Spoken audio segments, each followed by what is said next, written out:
On April 4th, 1949, in a moment that would reshape the contours of global security, 12 nations stood together in Washington, D.C., united by a single treaty, the North Atlantic Treaty.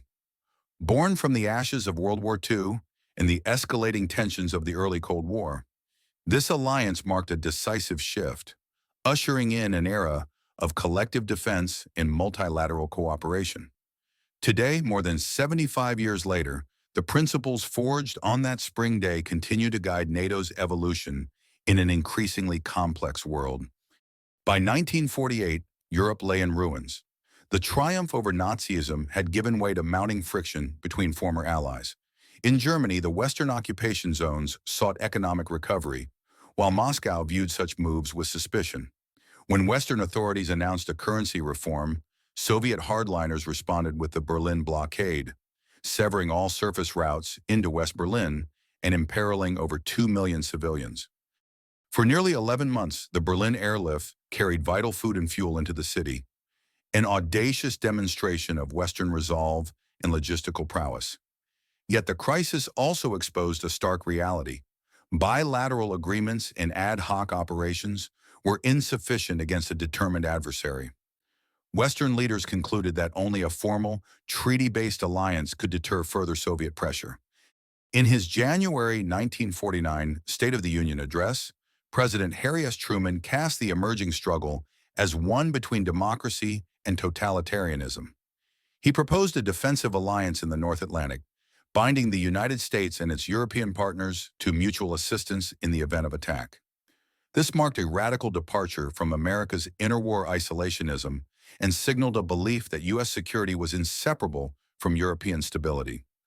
Over the winter of 1948 to 1949, diplomats from the United States, United Kingdom, Canada, Belgium, Denmark, France, Iceland, Italy, Luxembourg, the Netherlands, Norway, and Portugal hammered out the treaty's text.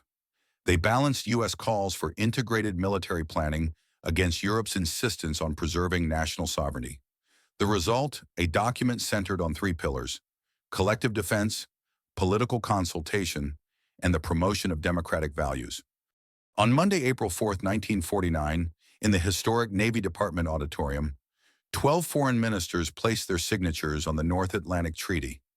President Truman, beaming, declared it a shield against aggression, a defensive pact designed not to provoke war, but to make unthinkable any attack on Western Europe. Despite broad political support, isolationist voices in Congress, most prominently Senator Robert A. Taft of Ohio, warned that NATO's commitments risked entangling America in foreign wars and diluting sovereignty. Yet the memory of Munich and the urgency of Berlin swayed opinion. On June 24th, 1949, the Senate ratified the treaty by an overwhelming 82-13 margin. In capitals across Europe, ceremonies underscored a historic unity of transatlantic democracies. Within months, the outbreak of the Korean War underscored the global stakes of the Cold War. Meanwhile, Greece and Turkey sought membership to counter Soviet influence in the Mediterranean, joining in 1952. In response, the Soviet Union and its satellites formed the Warsaw Pact in 1955, cementing Europe's division for nearly 4 decades. NATO's dual-track deterrence combined robust conventional forces in Europe with U.S. nuclear guarantees, the famed American nuclear umbrella. Standardization of equipment, training, and command structures enhanced interoperability. Crises such as the Cuban Missile Crisis and the Warsaw Pact's invasion of Czechoslovakia in 1968 tested NATO's resolve and its reputation for crisis management. Even France's withdrawal from NATO's integrated military command in 1966 could not derail the alliance's cohesion. With the Soviet Union's collapse in 1991, NATO confronted an existential question. What mission would bind an alliance seemingly free of its original adversary? The answer: transformation. NATO embraced crisis management, peacekeeping, and cooperative security. The 1994 Partnership for Peace extended ties to former Warsaw Pact states, paving the way for successive enlargements in 1999 and 2004.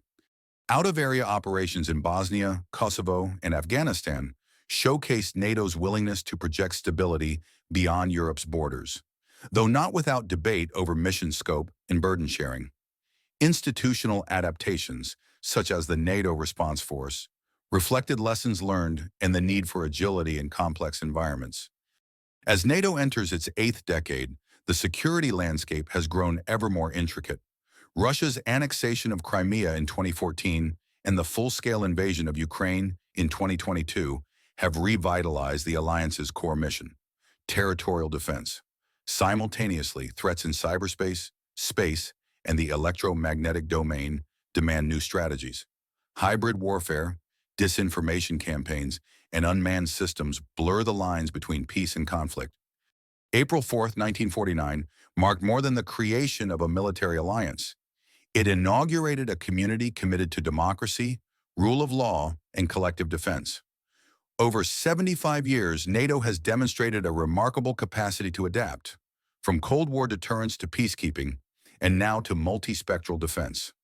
As global power dynamics shift, the spirit of cooperation forged in Washington remains indispensable for safeguarding the security and prosperity of the Euro-Atlantic community. Join us in the conversation. How should NATO evolve to meet tomorrow's challenges? Leave your thoughts in the comments below, and don't forget to like, subscribe, and hit the bell icon for more history and analysis.